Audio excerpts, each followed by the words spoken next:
gagawin mo? Yan. Nako. The answer is clear. Ano ko sa'yo? Ayaw ko na sa'yo.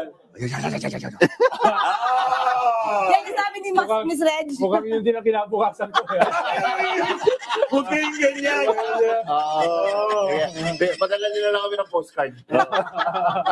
Pero syempre dapat, ang sa atin lang, sa nakikita ko sa lahat, kung meron kang dapat na tignan sa kinabukasan, dapat may panata ka din, di ba? Yung panata mo, ano panata mo? Katotohanan ba? Yes, ang panata ko, mananatili tayo na boses ng katotohanan. Yan. And on that note, Oo, on that note, meron kaming board, dahil meron kaming panata. Board styling. Kung meron ka dyan, Yusek Claire, habang kami ay nagbapanteran dito. Si Yusek Claire Castro po ay pumipirma sa panata ng katotohanan. Ay, may tao. May tao.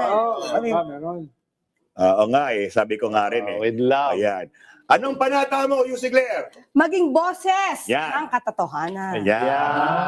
Always. Oo. Start with Bilang truth. boses ng katotohanan, Yusek Claire. Ano? Anticlimactic ito. Oh. Kailan ba mahuhuli yung big fish? Oh! Tulong ko sa'yo ulit. Mga kababayan, maraming salamat sa pagsama sa kami sa halos 2 oras na makabuluhang talakayan. Sa bawat issue, may iba't ibang angulo. Sa bawat storya, may iba't ibang kwento. Mula sa iba't bakay. Himayin natin ang bawat sulok at bawat kanto. Yan. Mula sa iba't ibang perspektibo na madaling maintindihan ng publiko. Dito lang sa Wato Huwag kayong kakalas next Saturday. Ano yung bulaklak pa? Kasi nagbigay ka ng bulaklak sa amin. May bulaklak din kami sa'yo.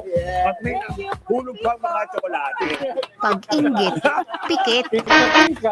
Next week po, abangan nyo ang 4 alas 1:30 hanggang 3 o'clock na hapon. Panoorin nyo, team replace na ang aming panata sa katotohanan, ang 4 alas! On PRTV. Yan.